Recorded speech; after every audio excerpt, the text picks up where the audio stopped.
first one woke me right up, and I was like, all right, yeah, wow, we're back. He's an absolute savage. He always wants to fight. It is impossible for that fight not to be exciting.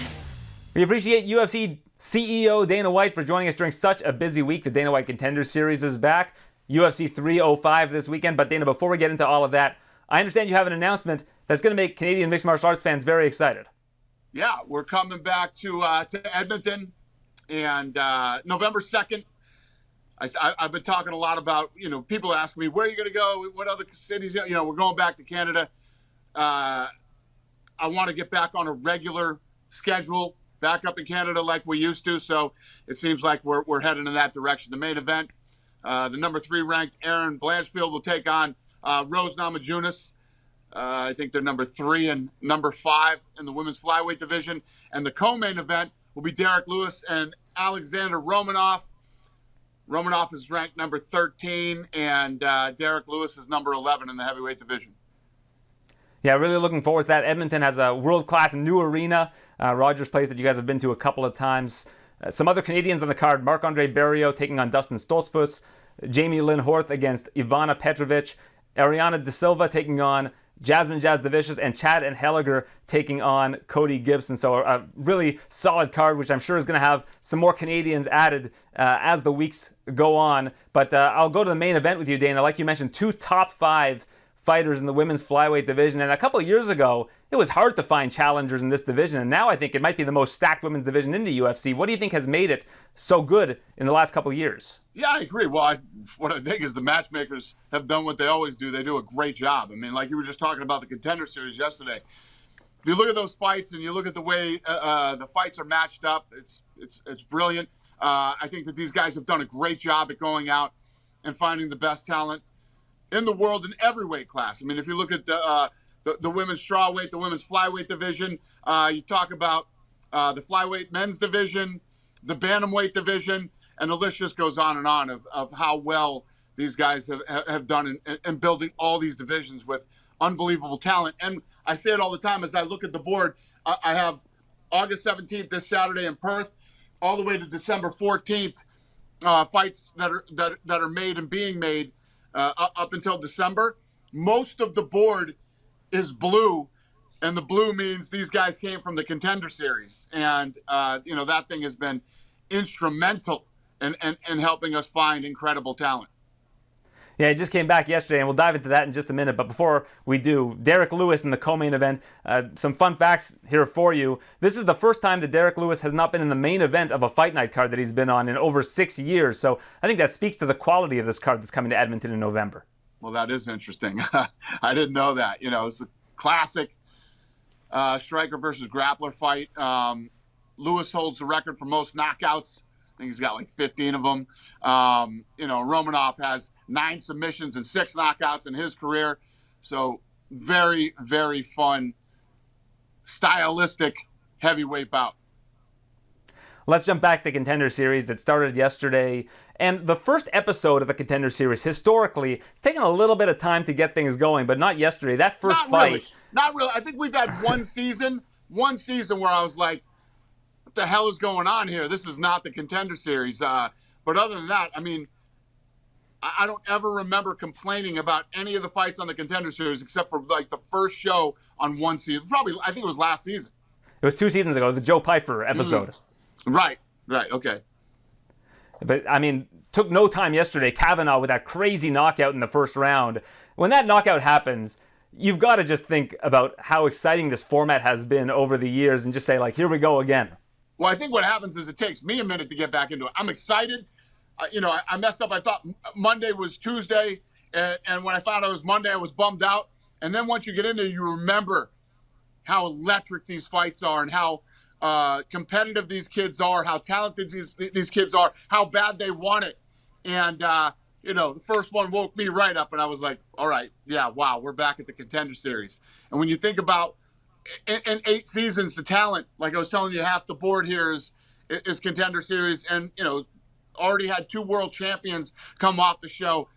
It's something like 28 or 30, or I don't remember what the number is, but top 10 and 15 fighters in the world are from the Contender Series. So I say it Said it yesterday, I say it all the time, and I'll say it again. It is the best television show on TV, and especially on a Tuesday night, because I don't know what the hell anybody else will be watching on Tuesday night, but best show on TV.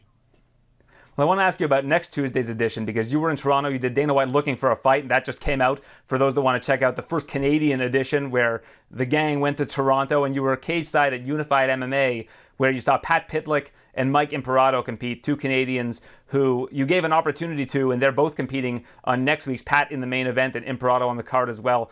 What made you decide to give those guys an opportunity when you were sitting at Unified MMA back in January? Yeah, well, from what I remember about the show, I've had a lot of things go on since then, but, they were older guys, and, I always say it, I'm not looking for 30-something-year-old contenders.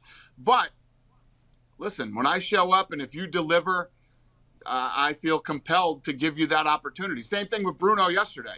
I was waiting for a little more killer instinct from him. I felt like he could have finished that fight. And when I say that, he did it like right around the time I said to the boys, if this guy had any killer instinct, the kid McHale is ready to quit. He's done. And right when I said it, he stepped on the gas. He landed the body shots and then finished them. I like the guy's story.